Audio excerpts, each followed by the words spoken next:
This is my review of Star Wars Episode 3 Revenge of the Sith, and I think, in my view, it's been the best film of all time ever since I watched it in 2005 when I was 8 years old. And I could write for ages about all great things in this movie, but I'll try and keep it to a respectful length. Firstly, I'll explain my thoughts on the things people often criticise this movie for. One of the criticisms is Vader's no at the end, but I don't see this as a flaw at all, and I think the film is flawless. All Vader's friends and loved ones had died. He obviously thought his kid had died as well. He couldn't really do anything except follow Palpatine, and Palpatine at this stage was the only one he could really talk to. At this crucial point of time, Palpatine was pretty much the emperor of the entire galaxy, so for Vader to argue with Palpatine would have been suicidal.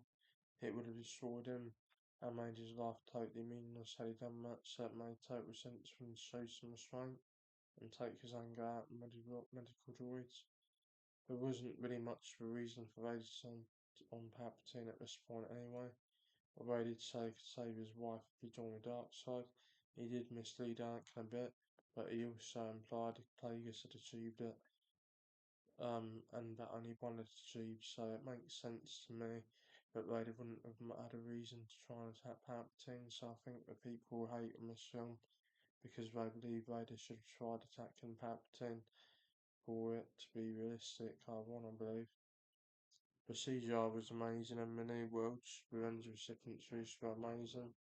Mustafar got to be one of the best locations for a fight scene because of how sinister and threatening Mustafar is with its lava, which could easily burn one of its characters to death, and therefore the added sense of urgency and danger it gives to a fight. I love the bright lights of the planet and the flying vehicles everywhere. Gives it a nice futuristic civilized look to the planet Coruscant. The lightsaber duel between Obi-Wan and Anakin is easily the best of the entire saga, and this movie has the most lightsaber duels in any other Star Wars movie. I don't think uh, I don't think lightsaber duels are the only good thing about Star Wars, but when the lightsaber duels are um, as as exciting as fast paced as well in this film, then they can be an amazing part of the film. The lightsaber duels were well choreographed, and pretty much all of them had a lot of emotional weight, especially one at the end between Obi-Wan and Anakin. The duel scenes in this movie are not only brilliant action scenes, but they also very complex in the sense that the duel scenes are very unique and interesting, which make it more interesting and more than difficult to decide who's the most powerful characters in the movie. One of the other criticisms people tend to have is they don't believe Palpatine died of a broken heart.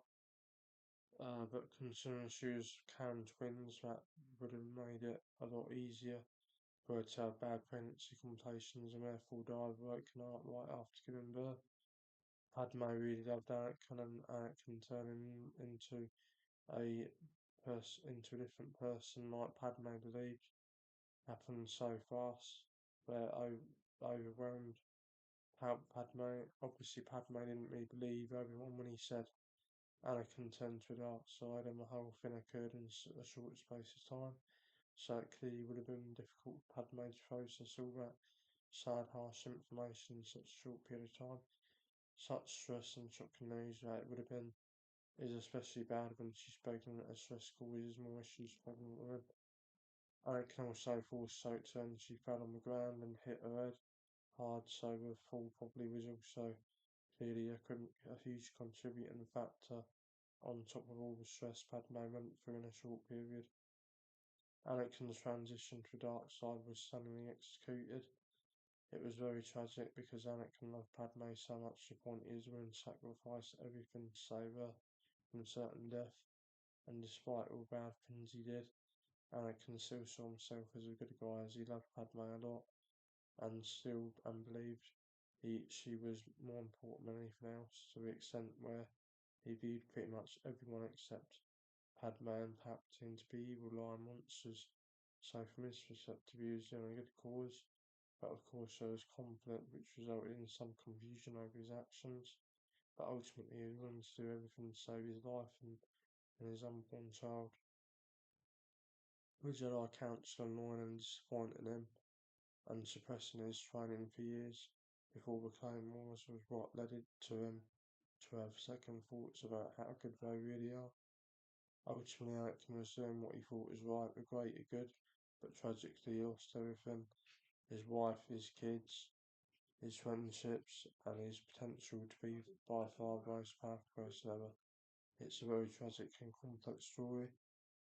I think basically the whole moral of the story is to put the whole world before, is to not like put two people or put two people before the rest of the world. Anyway, that's my review, and hope you enjoy it. Goodbye.